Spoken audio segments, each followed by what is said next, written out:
Bonjour à tous, c'est le premier jour du pèlerinage du Rosaire. Derrière moi, les laudes se terminent dans la basilique Saint-Pédis. Compte tenu du temps, les bancs se remplissent pour la messe d'ouverture qui va avoir lieu dans quelques minutes. Et après ça, la journée va commencer avec les différentes conférences et je vous retrouve juste après.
Bonjour Martin Stephens. Bonjour.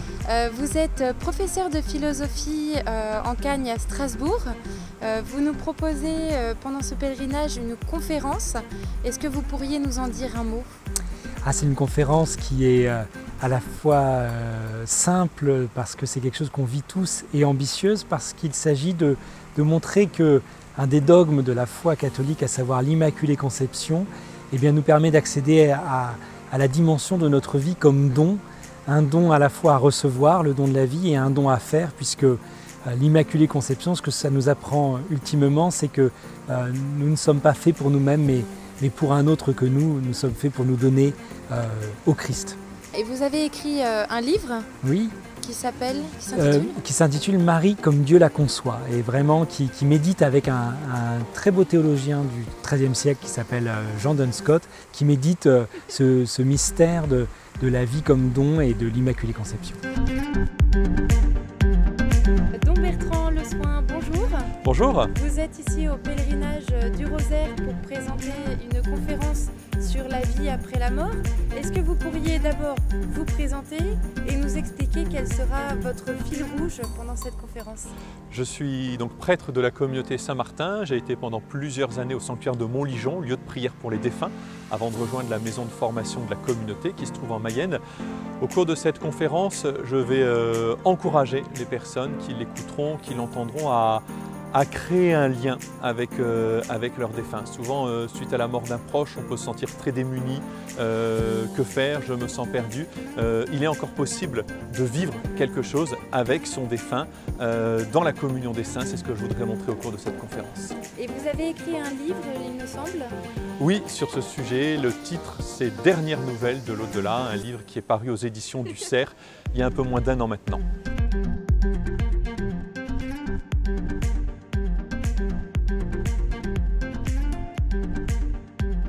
Bonjour Marine. Vous êtes dominicaine, nous sommes à Lourdes où Marie a une place prépondérante. Vous lui avez écrit et vous allez faire une conférence pour prier avec Marie. Alors, quel sera votre message? Alors, je crois qu'à Lourdes, on vient beaucoup pour prier Marie et pour prier avec Marie. Et donc justement, c'est important d'essayer de comprendre comment Marie nous accompagne. Marie, c'est pas seulement une statue, c'est une femme de chair et d'os, dont on peut retrouver dans l'Évangile le visage, même si on la voit pas beaucoup. On la voit jeune fille, recevoir la visite d'un ange. C'est quoi un ange? On la voit avec beaucoup d'autorité dire à Jésus et à ceux qui sont avec lui, faites ce qu'il vous dira à Cana. Et on la voit au pied de la croix où elle, dans ses bras, elle accueille en fait le corps de son fils mort qui vient de lui dire, ne crains pas, qui vient de dire à son ami, le disciple bien-aimé, ne crains pas de prendre chez toi Marie. Alors je pense qu'on va ensemble essayer de prendre chez nous Marie. Voilà. Très bien, merci. La conférence sera retrouvée également sur YouTube et les réseaux sociaux et la référence du livre de Sœur Anne également. Merci. La journée touche à sa fin, les conférences ont fait le plein. Nous sommes environ 2500 pèlerins sur site et vous êtes des milliers à nous suivre sur YouTube, les réseaux sociaux et le site internet du Rosaire. Ce soir, c'est la veillée pénitentielle, donc je vous laisse avec un petit flashback de notre accueil d'hier soir et je vous dis à demain.